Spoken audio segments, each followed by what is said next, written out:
Hey guys, Ben here from BeFit. Just wanted to record a quick little video for you guys about macros. A couple of my clients and a few other people on the email have been asking me whether they need to track their macros or what macros are.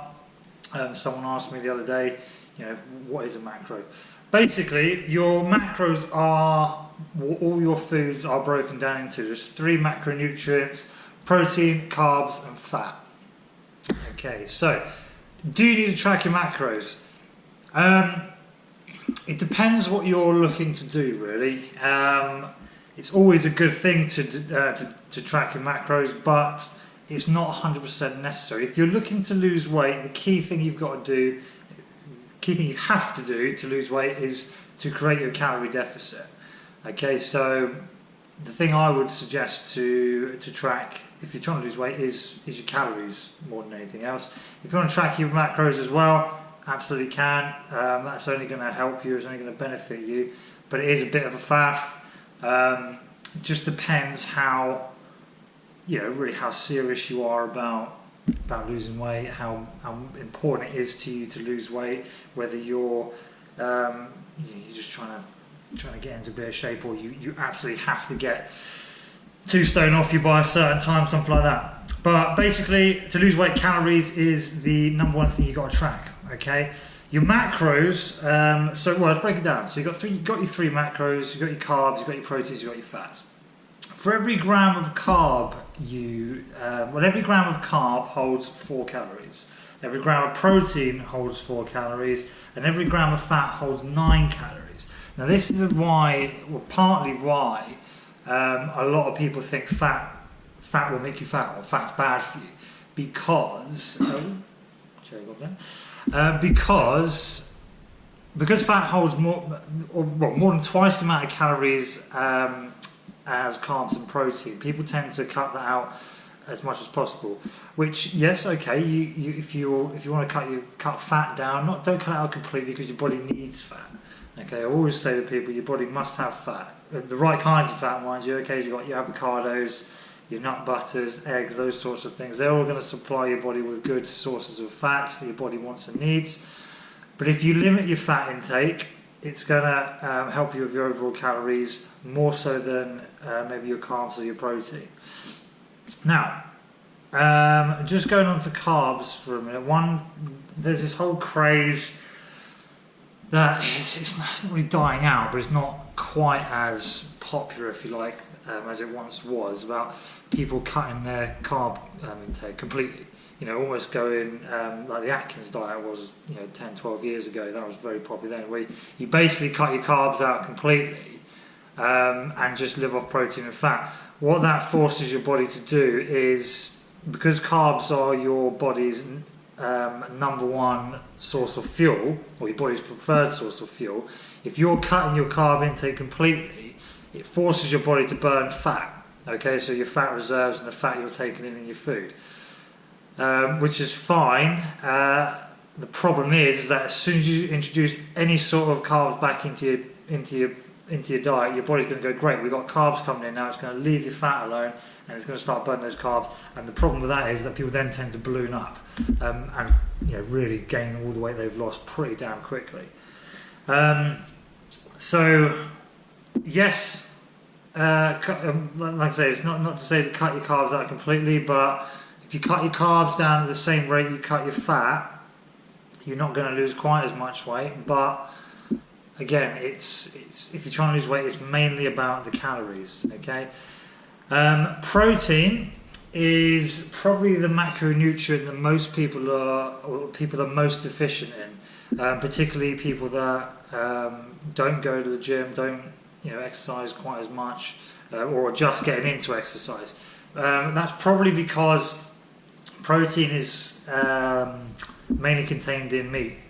Obviously there are vegetarian sources of protein, tofu, legumes, nuts, those sorts of things. They all hold protein as well, but in lower quantities, or you have to eat a much higher quantity of the vegetarian protein sources to get the same as if you would from the same protein amount that you would from a chicken breast, for example.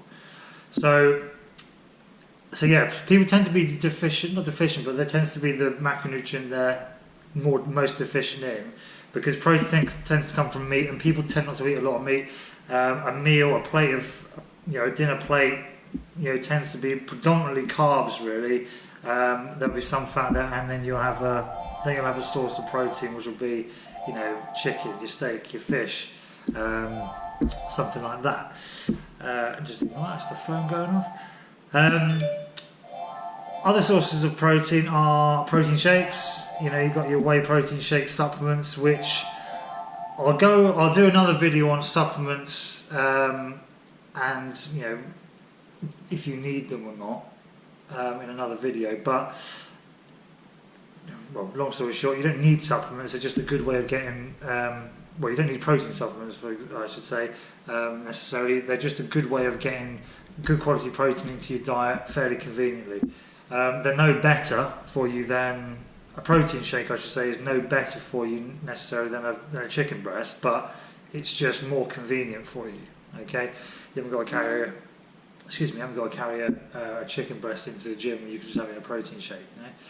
So the three main macronutrients are carbs, protein, and fat. 4 calories per gram of carbs and protein, 9 calories per gram of fat.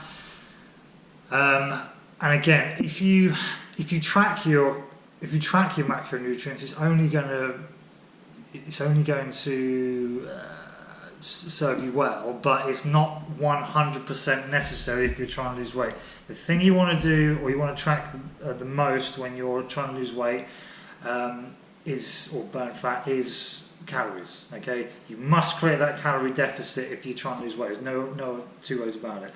How you do that is down to you. There are better ways to do it than others.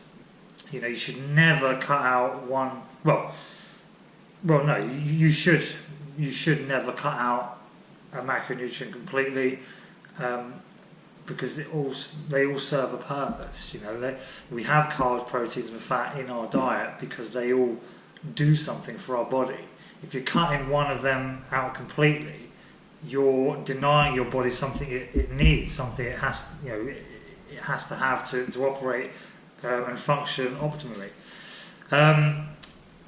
How many carbs and proteins and fats you should have, it's very dependent again on what you're trying to do, and many other factors, your weight, your age, your gender, your activity levels, the type of sport you do, for example. They're all going to have an effect on what they're all going to have an effect on the ratios of carbs, proteins, and fats that you need. Me personally, when I'm at the stage I'm at the moment, I try to go for my calories. I like to try and make up of 40% protein, 40% carb, and about 20% fat at the moment. Within about 5%. Okay. So if I get my fitness pal up quickly on my phone, I'll be able to tell you exactly what I've done so far. And I haven't had dinner yet. I've only had breakfast. And I've only had breakfast and lunch and a pre-workout as well. So I'm pretty on track. I don't know whether you can see that just there, but that basically says I've got 44% carbs at the moment so far today, 39% protein, and 17% of my calories have been fat. So I'm pretty well there. It's like I say, within 5%. So I'm doing all right at the moment. I'm doing quite good. But again, if you want help on how to track your calories, how to track your macronutrients, and what macronutrients you need and in what quantities, let me know. Give me a call. All my contact details will be in the box below or on the website. So drop me a line at ben@bfit.uk.com, or like I say, leave your comments in the boxes below. Any questions at all, guys, I will get through as many as I possibly can. I'll speak to you all soon. Cheers then, bye now.